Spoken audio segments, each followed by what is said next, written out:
This is the audio reading of Fantastic Mr. Fox, and we're up to chapter 16, The Woman. "Quick," said Mr. Fox, "hide." He and Badger and the smallest fox jumped up onto the shelf and crouched behind a row of big cider jars. Peering around the jars, they saw a huge woman coming down into the cellar. At the foot of the steps, the woman paused, looking to the right and left. Then she turned and headed straight for the place where Mr. Fox and Badger and the smallest fox were hiding. She stopped right in front of them. The only thing between her and them was a row of cider jars. She was so close, Mr. Fox could hear the sound of her breathing. Peeping through the crack between the two bottles, he noticed that she carried a big rolling pin in one hand.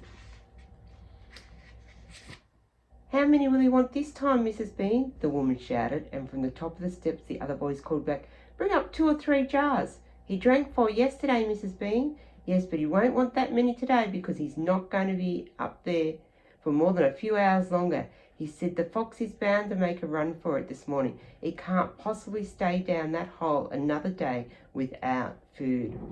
The woman in the cellar reached and lifted a jar of cider from the shelf. The jar she took was right next to the jar behind which Mr. Fox was crouching. "I'll be glad when the rotten brute is killed and strung up on the front porch," she called out. "And by the way, Mrs. Bean, your husband promised I could have the tail as a souvenir." "The tail's been shot into pieces," said the voice from upstairs. "Didn't you know that?" "You mean it's ruined?" "Of course it's ruined. They shot the tail at Mr. Fox." "Oh, heck," said the big woman. "I did so want that tail." "You can have the head instead, Mabel. You can get it stuffed and hang it in your bedroom on your bedroom wall. Hurry up with that cider." "Yes, ma'am, I'm coming," said the big woman.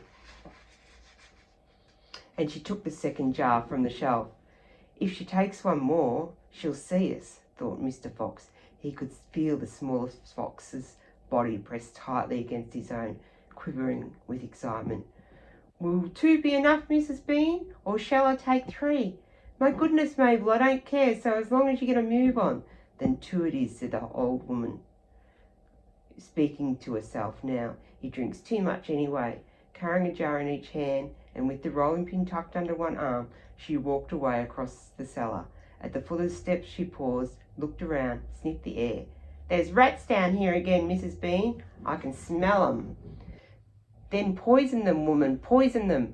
You know where the poison's kept." "Yes, ma'am," Mabel said. She climbed slowly out of sight, up the steps. The door slammed. "Quick," said Mr. Fox. "Grab a jar each and run for it." Rat stood on his high shelf and shrieked, "What did I tell you? You nearly got nabbed, didn't you? You nearly gave the game away. You keep out of here from now on. I don't want you around. This is my place." "Yes," said Mr. Fox. "You," said Mr. Fox, "are going to be poisoned." "Polycock," said Rat. "I sit up here and watch her putting that stuff down. She'll never get me." Mr. Fox and Badger and the smallest fox ran across the cellar, clutching a gallon jar each. "Goodbye, Rat," they called out as they disappeared through the hole in the wall. "Thanks for the lovely cider." "Thieves," shrieked Rat. "Robbers, bandits, burglars." And that's the end of chapter 16. And the clue for chapter 16 is the word are, A-R-E, are.